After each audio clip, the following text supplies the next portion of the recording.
Isa pong bagong analysis mula kay Crypto Sensei ang nagbabala na posibleng mabilis na tumaas ang presyo ng XRP dahil sa kakaunting supply na natitira sa mga exchanges. Kaya sa video na ito ay aalamin po natin kung bakit naniniwala siya na maaari pong magkaroon ng biglang parabolic move itong sa XRP. Ano ang epekto ng posibleng spot ETF approval at paano po nakakaapekto ang escrow management ni Ripple sa supply. Kaya yan po ang siyang ating alamin sa video na ito, pero bago po tayo magpatuloy ay pakibasa na lamang po muna ang disclaimer dito po sa ibaba ng ating screen. Yan, gaano po ba kaliit ang supply ng XRP sa mga exchanges? Ayon po kay Crypto Sensei, tinatayang nasa 1.5 hanggang 3 billion ang XRP na lamang na available sa mga trading platforms.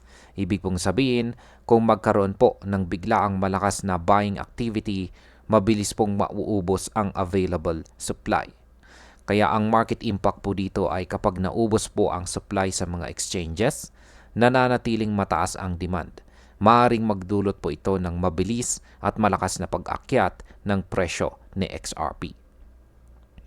Ngayon ay paano naman po makakaapekto ang spot XRP ETF approval? Yan, sinabi po ni Crypto Sensei na posibleng magkaroon ng approval ng spot XRP ETF ngayong buwan ng October. Kapag nangyari ito, tinatayang pwedeng pumasok po ang 5 hanggang $10 billion na demand mula sa mga institutional investors sa unang buwan pa lamang. Kapag pumasok po ang ganitong kalaking pera, mabilis po nitong masisip-sip ang natitirang supply ng XRP sa mga exchanges at maaari pong magdulot ng tinatawag na supply shock. Kaya sa market impact, sa ganito pong senaryo, posibleng tumaas ng biglaan ang presyo ng XRP dahil po sa sobrang liit ng available liquidity kumpara sa demand. Yan, sabi po mismo rito ni Crypto Sensei sa kanyang tweet rito, XRP price could go parabolic pretty quickly. Ayan, sobrang bilis daw. Ano naman po ang papel ng Ripple escrow releases? Ayan, bawat buwan ay nagre-release po ang itong si Ripple ng 1 billion XRP mula sa escrow. Pero ayon po kay Crypto Sensei, 70% ng mga ito ay muling nilalak pabalik. Ibig pong sabihin ay hindi po agad napupunta sa market ang malaking bahagi ng mga token. Halimbawa, may isang buwan na $670 million ang muling nilak pabalik po sa escrow. Dahil dito, lalong lumiliit ang circulating supply at mas tumitindi naman ang epekto kapag dumating ang malakas na demand. Kaya sa market impact, ang ganitong sistema ng pagre-release at pagre-relock ng supply ay nakakatulong para mapanatili po ang presyo at maaaring magdagdag ng upward pressure kung tumaas ang demand.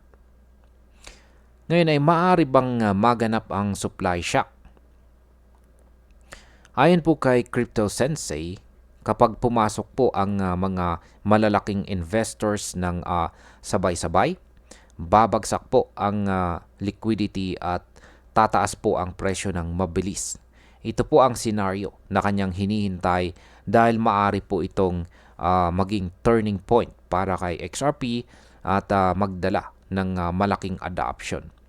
Kaya ang market impact po dito ay kapag nangyari po ito, posibleng makita po natin sa XRP na pumasok sa parabolic rally at abutin ang mas mataas na presyo kaysa sa dati.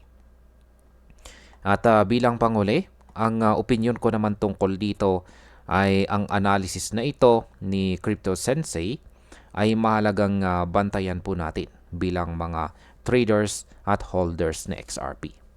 Maliit po ang available na supply ng XRP at kung makakuha